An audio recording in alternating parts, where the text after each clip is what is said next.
Hey there, Leopard Writers. It's Mrs. Helwig here. Yesterday, I taught you guys that writers revise their writing. And we do that to fancy up our stories, right? Like adding in details. We do that by describing 5 senses, describing the setting, or pushing our dialogue to the next level. Those are 3 strategies that you can use to fancy up your stories and your words and elaborate a bit more. Okay? Today, I want to teach you that writers edit to fix up their stories. Okay, we talked a little bit about this yesterday, but fixing up your story is like the mechanic fixing car parts. Like some of the mechanics or the parts in the car aren't working right, so we have to fix them up. Okay, so when we edit, writers do this by rereading again, like looking through a different pair of glasses or lenses, right? And this time our lenses that we're going to look for is we're going to reread looking for capitalization. Okay, so places that maybe I forgot to capitalize things like names, and I can, if I want to use a different color, I can go through and edit in my own writing. I can look for punctuation, so if I forgot end punctuation or things like commas or apostrophes, it kind of depends what grade you're in and what types of punctuation you'll be looking for.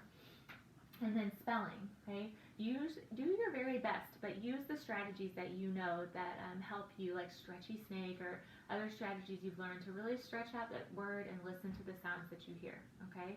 If you're using technology, sometimes you can use a tool like spell check or something for that too, okay?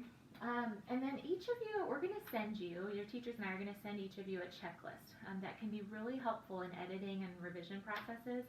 But on the first page, so it's going to look something like this, and I'm using the 4th grade one right now just to give you an example, but there's going to be one specific to you too. So it'll go into like, what should I look for in regard to spelling? What should I look for regarding punctuation?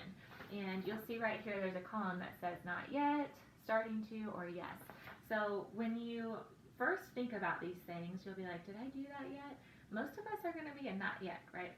The first time, okay? But then we're going to reread our stories out loud, looking just through that lens. So I'm going to model for you.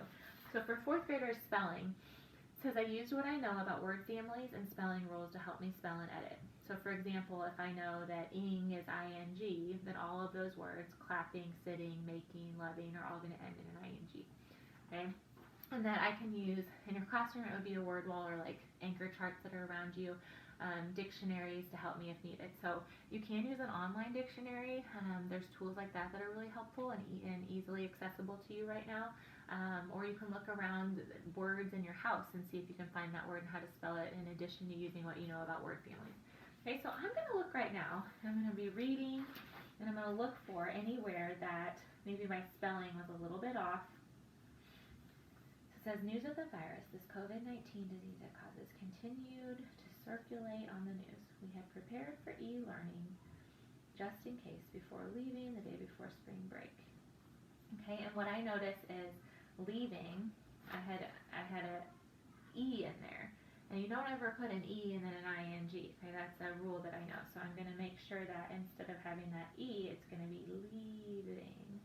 Okay, and I just crossed it out right there and wrote it on top, okay? You could also, like, if you know you didn't spell it right but you're not sure how to spell it, you could always just circle the word that you spelled wrong and then go look it up, like using a tool, online dictionary, whatever, and then come back to all those circled words later and use that tool to fix them up right there, okay?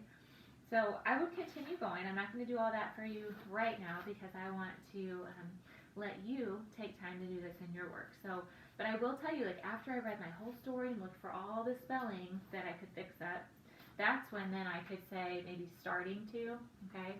And after I checked it starting to, then later, after I find how you correctly spell those words, that's when I would say, yes, I've done that, okay? So you kind of have to be hard on yourself with this. Don't go around just checking off really easily because your writing, boys and girls, is going to look as good as the hard work you put in. And today it's going to look messy, right? We've already revised yesterday. Today I'm editing with a different color. I mean, sticky notes everywhere, whatever. It's going to be kind of a mess. But then after we've done our editing and revising, that's when we'll go and rewrite our story, writing our final draft, and publish, because then it'll be ready to share out with the world, okay? So just like every day we say, make it a great day or not, the choice is yours. It's the same with your story. To make it a great story or not, that choice is yours too before you share it with the world. But the harder you are on yourself right now using this checklist to help you when you edit, the better your story, the greater it'll be when you put it out into the world, okay? So boys and girls, remember today and every day as a writer, you can edit to fix up your story. You do this by rereading, looking for capitalization, punctuation, and spelling, and you use that checklist to help you as you read through the different lenses, and you're tough on yourself. I can't wait to see the editing work. When you post to Seesaw today, I would love to see that you've used a different color. You've gone through and edited just like I did up here and here, and you post that work so your teachers and I can see that sloppy copy, and we can see how hard you've worked today to make that, to fix up your story. Okay? Can't wait. Keep up the good work, guys.